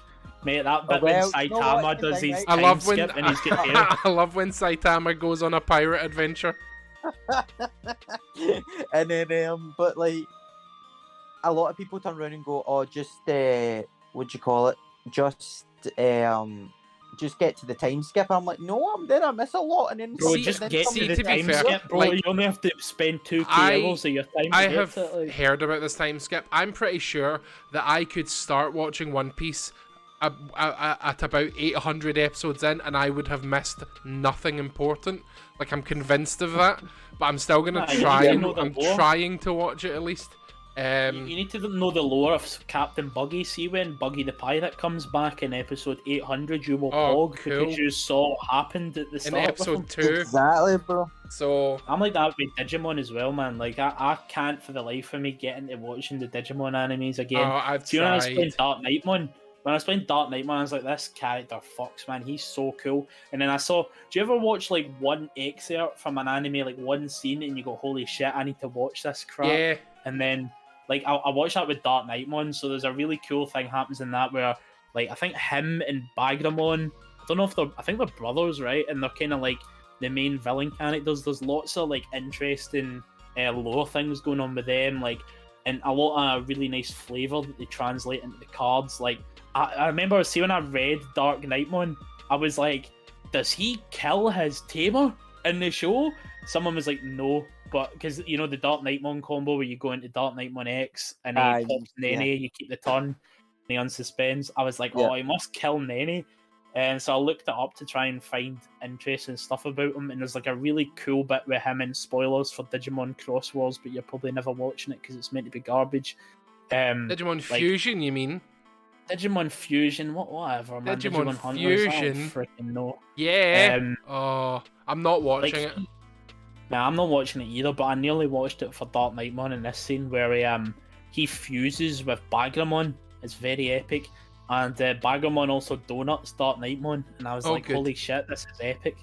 There's It's like lots of- darkness. Bagramon, is it not? He turns into something like Yeah, that. I think so. Like, one of the gimmicks with the Bagra Army deck that I only caught onto this recently is the character Yu Amano force Digicrosses Digimon with his Digimon. So like it's kind of creepy because obviously he's evil, right?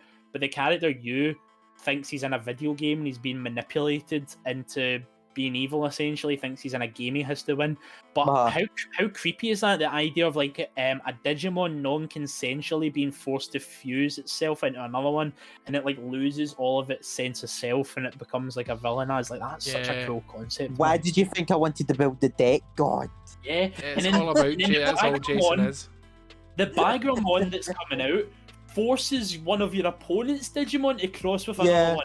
It's That's so cool. funny as fuck, bro. Yeah. It's so good seeing a Digimon sit there with all this big stack, and you go, Oh, I Bro, watched put that this. to the bottom. I watched this video of it was like how Alphamon players will feel once BT11 comes out, and the guy's like, it's like a sketch comedian, and he's doing all these combos with Alphamon, and then it crosses over to the other side, and obviously it's still him in a hat going, I bring out Darkness Bagramon and I put your Alphamon Oryukin under your fucking Ryudamon.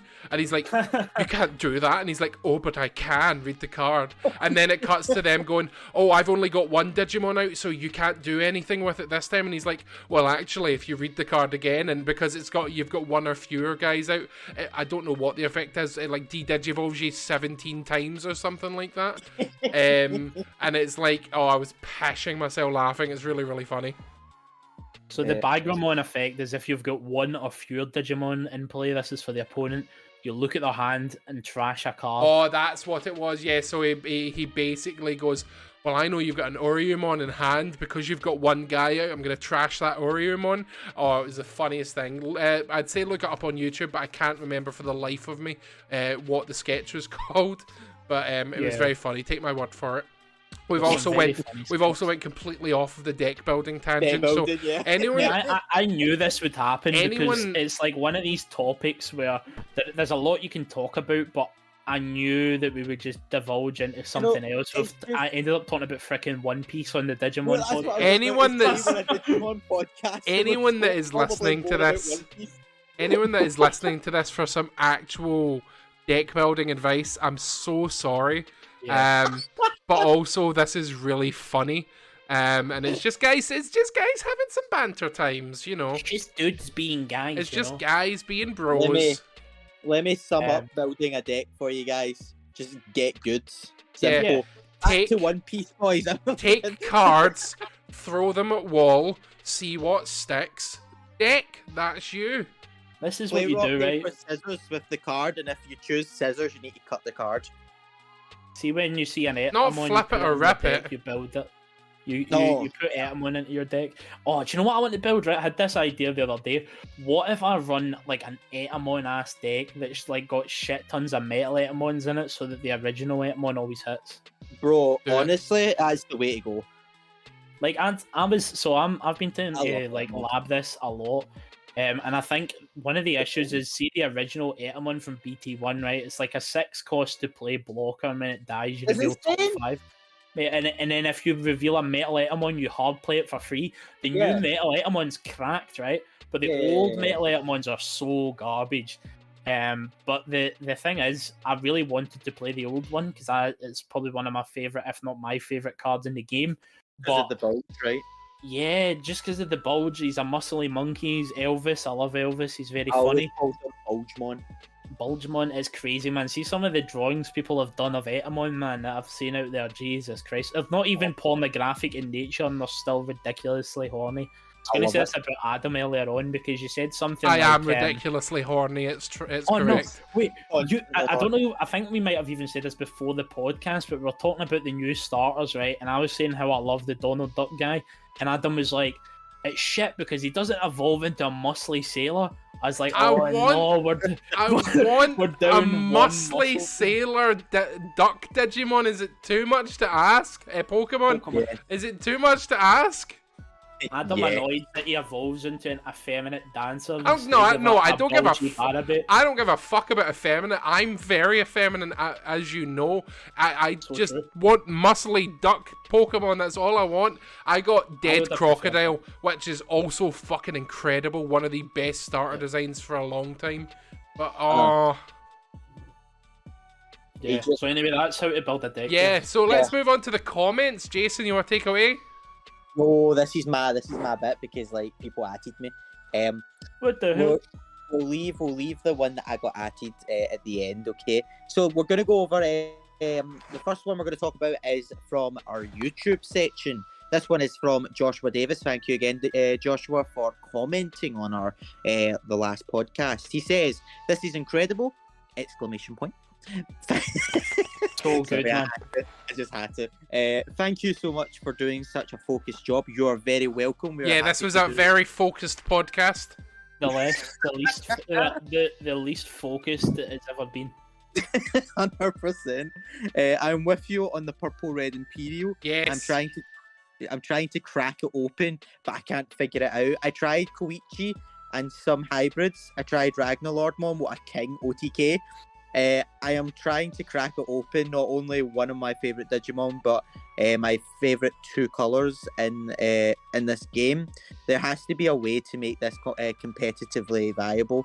Last game I played, I put a Cherubimon and he popped out 4 rookies, double Imperial on their turn, was satisfying. Didn't win though, decked out. I'm working on the balance of the trashing. Very wonderful to hear a podcast with focus and positivity on the game. I have played a lot of card games, and this one grips me for sure, like those never could. The art, the gameplay, the deck building, the Digimon, and the tribal themes. Needless to say, I'm hooked. Good podcast, and cheers. Thank you very much, Joshua. Yeah, cheers, Joshua. Anybody want to talk about Imperial? I have. Adam's the only guy with any specialization. I've not been able to play it because anytime I post about trying to get an Imperial Dramon in our local group chats, someone else comments and immediately my post goes away, and I'm like, I just want Imperials. But then also other people are searching for it, and I'm also like, I don't care too much, so I've not actually had the chance to play any in games with it. But I really would like to. I still think it is a good deck. Obviously blue green Imperial is much better, but I'm still with you on it, Joshua. Keep trying to make it work, and if you get a list that works, here, give it to me, or give it to us, and we could talk about it or something like that. Yeah, that'd be cool, man. Shout out to Damien in the chat who's gatekeeping you from getting an Imperial. Oh, Damien! This man, right? So this guy in our group absolute chat, shakes fist moment. He will post in this group chat we've got for Glasgow. He'll be like that.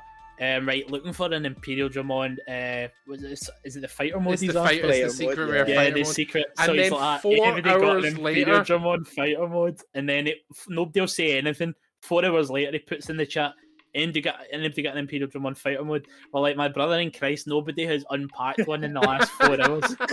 Someone was like, nobody's even got out of their bed in the past 4 hours. Oh, funny, man. But there you go. There's the hype. People want to build it at least.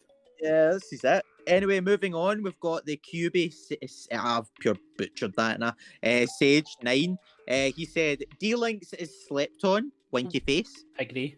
Drop that metallic Dramon for 12, and anyone that isn't COB can't do anything. Laughing emoji. Yeah, metallic Dramon's nuts, man. I get around Metallic Dramon because I can Digivolve suspended with Bloomlord, but other than that, it really still fucks you up. Oh, it's a very. I've watched people just hard drop the Metallic Dramon and just been like, pass. I'm like, oh no. It's so funny, man. Like the deck just going up the line is pretty great, but then when they end up just going, right, I've bricked, man, take a freaking volcanic. I'm like, oh come on, bro. Sometimes like I had some really crazy games against somebody at CC the other day with it, like. They just hard dropping volcanics and metallics on me, and I'm going, shit, bro, I've not got that much to do. Like when I used to play the old Rush D Brigade, somebody gives you like 8 memory, and you're like, oh fuck, man, I've not really got 8 memory worth of stuff to do here. Here's like 3 Commandamon past turn. Then they go Crimson Flare, and you go, oh fuck. I go scoop. I'm still undecided whether D-Links is a good matchup or not for D Brigade. I think I've played 6 games total. Many of them have been free wins, but some of them have been very hard fought. Feels like D-Links, if they don't get a Hina, they're absolutely sobbing. But if they do get a Hina, they do some absolutely ridiculous stuff. Yeah, definitely. I agreed. Moving on, we have this charming Eldritch Horror, or whatever it is. I don't know. Nice to meet you, charming Eldritch Horror. Hello there, good sir. He said, he must be charming. He says, I completely agree agree about Jessamon being slept on. It has one of the best high rolls in the game, but only having 5 level 5s, 7 if you include Chimeramon, and all the Systemons make the deck near impossible to use at a large event. The deck will lose to itself soon enough, 1000%. I think the deck is gas if it goes off, but the moment your hand starts clumping up with Systemons and you start missing even just one piece, that is essentially, you can essentially just lose the game just from one turn of not being able to build And we your were stats. talking about it before we started recording, is that if the deck is so bricky, people aren't going to risk it at a big tournament. So it's not even on the rogue deck sort of meta roundup that we were talking about. It's not there at all because people just aren't taking a chance on it. Yeah. And I fully support that because the deck is super bricky. Yes. Yeah, it's crazy that I'm so surprised though that it's had no representation because there was so much hype around it. And like you say, it is a bit bricky, but I feel like if you can master it and master the deck building, it's got a lot of potential because of the power in it. Like every time I fight one, I'm still sweating my balls off. Normally I end up winning, but I'm still sweating my balls off the whole time, and they always come close to ending my life. It's just the fact that it can go from like nothing on the board, push up Jessamon, oh wait, sure I've just given you 8 memory, but like I've got like 60 Systemons on my board, all with blocker, and some with decoy, some with this and that, and then you've got CL that boosts everything. Like it's just stupid, man, honestly. But he also continues saying Mastamon is my deck of choice this format. Very wise choice. He says, I think Venusmon is a great new addition to the deck. And with I can't say that, I'm going to say Lonky added Stacko, which is a shit name. No, it's it means vicious attack. Oh, it's like great. Chaos deck. Izzy is a terrible card. I'd rather run Matt for the sole effect of grabbing a deck from trash. Black needs a better memory setter desperately. Mate, it does. I don't know. I actually really like the fact that Izzy's just it can become a free cost and it stacks the deck. But that's just me. Man, I've always hated Izzy. Like, I run that little guy as a bloody one-off in the D Brigade list now, and it's literally just because the deck loves to be set to 3 memory so badly, and you need 2 Kazus to do it. But if I don't need to run Izzy, I'm not doing it, man. I agree with you because it's just like I've said this before, man. Being able to play one for 3 instead of 4 is nice tempo, but it's not often that the 1 memory matters. And a lot of the other decks in the set are the lot of colours. They would happily pay the 1 memory extra to have some nice effect. You look at freaking Red Tie. For 1 extra, you get an extra security check. That's broken. Yeah. Yeah, but like, it'd be nice to like, stack the deck. I don't know, man. Like, half the see to me, I look at it and I'm like, okay, I would have drawn these anyway. Or I look at them and I'm like, okay, these are ass anyway. It doesn't often impact my plays getting that information out. Do you know what I genuinely think Izzy, the black Izzy's best for? Believe it or not, is probably either yellow or Secon, because you recover with the deck, so you literally just go, okay, I'm just going to do that. Forget about gaining the memory. Let me just stack my options on top, and then I recover that, and then put that to the top of my security. Now I know what's at the top of my security. Do you know what I mean? Like it's just nuts. Yeah. But anyway, moving on to the last question. And this is from one of the guys from the locals, Mr. Kami. Hello, Kami, we love you. We love Kami. He says, hey guys, loving the show. Lots of humorous and insightful moments. Oh, thank you. Thank you. Question. Not this episode. Definitely not this episode. He's like, question for next week, if you have time, we always have time, is how do you deal with burnout and digi fatigue? Well, unknown to this this podcast is I am currently taking a big break from card games because I have burned myself out.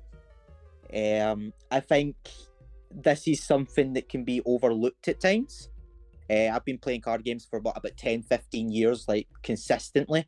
And my issue probably, I don't know if this is just me when it comes to it, but my issue when it comes to card games is I'm all in or I'm not in at all, because I'm just such a competitive person. Okay. And I think due to that, all my time has sunk into the game, and I've now got to a stage where if I sit down and play a card game, I just hate my time. and I'm like, I could do so much more with my time at this point. I don't know about how you guys feel when it comes to it. I know sometimes you just take breaks like near like the end of a format and stuff, where I never did that, so that's probably my fault. But like right now I've just completely lost, and I know a couple of other friends that are the exact same. They've done the same as me, and they've just lost all passion for card games at the moment.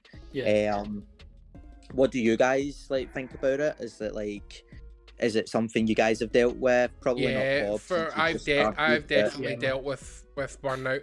I love playing at locals and stuff like that, but I found out really sort of quick. Like, I've been to a lot of tournaments the past couple of years, and I don't deal with long tournaments very well. I get really tired around about the 5 to 6 round mark, and then it doesn't matter how well I'm doing. And I would say that, all sort of ego aside, I am a pretty decent card player. I can go long games and win all of the time, but I start to really do poorly and start to feel really bad, and I feel really bad when I start losing, because it's never about my opponent, it's always about me making stupid mistakes. So that's why I like judging and stuff like that, because I think it really I prefer facilitating the fun sort of environment for everyone else, as opposed to me taking part in it and getting really angry or getting salty and ruining someone's day, because I absolutely hate the thought of that.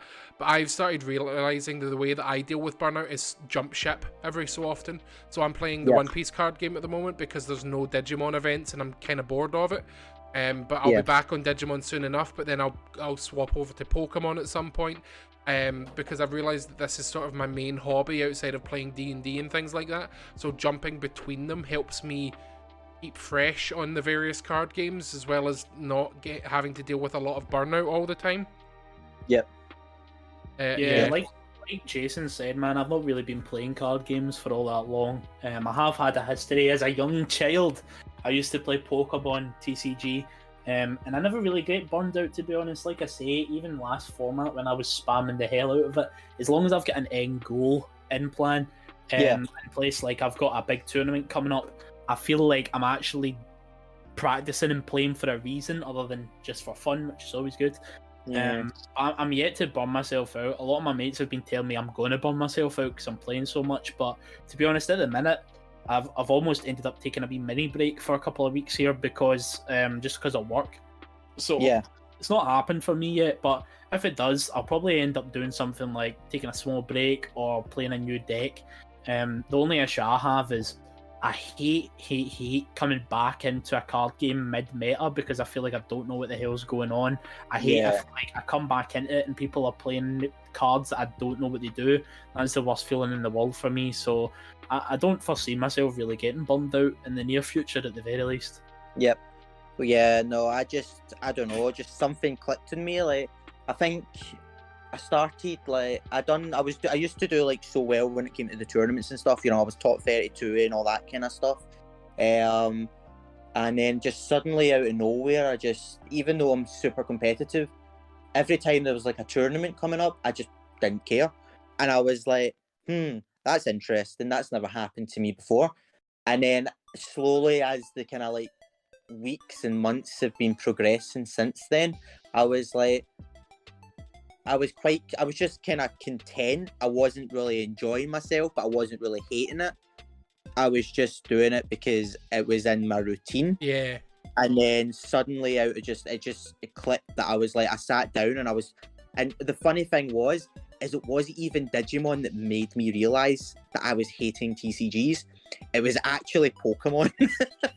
I sat down and was playing games, and I was like, normally when I jump, you know, to different card games, I'm like, oh, it's just a wee refresh, like you said, Adam, and I'm like, oh, you know, I enjoy myself, but I was just sitting there and I was just hating myself, regardless whether I was winning or losing, and I was like, oh, I must just not like Pokemon. Then I tried playing Digimon again, and I got the exact same feeling, and I was like, nah, bro, something's up, you know. And I tried playing other card games, and it just, nothing clicked for me. I was just sitting there and I was just hating every minute of the day, and I was like, I think I might be burned out. Man, it doesn't surprise me though, because you work in a bloody card shop, so you're constantly surrounded by it, constantly playing it. It seems like quite an easy thing to happen, especially because you've had a taste of being like like top tier card shop player. So Yeah, if you're I saying like think- as well, you kind of don't do so well and you're playing it constantly and you don't really feel like you're Yeah. getting much back, I can totally understand it. I think that's probably one of the reasons as well, as you said, is like I stopped being good at the game for some reason. I think it's just because I didn't enter tournaments much now, and I was just going to my locals and then just messing about then and that kind of stuff. And then I did a tournament and I just did so bad. I was like, well, hold on a second, what's going on here? And then it came to like London and stuff, and I was hating life, man. Then I was a disaster. So that really showed me how washed up I was at the card game, and I was like, right, okay, cool. I guess we're gonna just gonna play for fun now, and then that's just not happening. Yeah. So, you know, I don't mind like for the channel and stuff. I know there's gonna probably be a video eventually coming out with me and Adam with the Aegistramon from EX3. I don't mind, you know, like sitting down and then building a deck every now and then and then kind of doing a deck profile and stuff like that. But I'm like mainly on a break, as I said, you know, like. And that's on you go. absolutely fine. Like it's such a big part of your life as well, Jason, that it's really hard for you to step away fully from it, because pretty much I don't know all of your friends, but I would be one to say that quite a lot of your friends play card games, and it's sort of About 90% of them, yeah. so it's going to be hard for you to fully step away. So doing this podcast and doing those videos lets you still interact with the community in a sort of a safe way. And I do just want to take a moment to say that obviously we're all having fun and talking about like burnout on this channel, but it is a serious issue that people deal with in their everyday lives when it comes to jobs and things like that, and it affects your hobbies and it affects your mental health. So if you are struggling, don't be afraid to reach out. We are not a mental health team on this podcast. We're just a couple of guys recording things for fun, but you're more than welcome to leave comments that we can respond to and try to give advice. But reaching out to obviously mental health professionals as well, or even just to your friends and letting them know how you've been feeling, is a great way to help sort of deal with that, the burden that it comes with. And it is a genuine thing, and don't be afraid to, and don't think you won't be taken seriously, because it is a thing, and we want you to know that, you know, we get it and we do sympathize and empathize as soon as it happens to you. No, 100%, exactly, you know. But that's pretty much it, innit? That's all the comments. That's the question. Anyway. So Cammy the GOAT question of the day: how do you deal with burnout, guys, and digital fatigue? Answer it down below. What a king question, by the way. Just a wee round of applause. It is. I just punched my microphone. It is definitely a really good question that we're gonna steal. So let us know how you deal with burnout, guys. Talk to each other in comments. If you want to, leave a like and subscribe and all that sort of thing. We will reply. I love to reply to the comments, man. Yeah. But I think we'll leave it there for episode 3, guys. Sorry, it got a little bit tangenty, but hey, all podcasts do. Yeah, 100%. Thank you very much for coming, guys. Thank you very much, and we'll see you next time. Thanks, guys. Don't forget to subscribe and like and all that fun stuff. Indeed. Leave a like and a comment on what your best way of dealing with burnout is down below. Shocked face and thumbnail. Bye for now. Bye. Bye.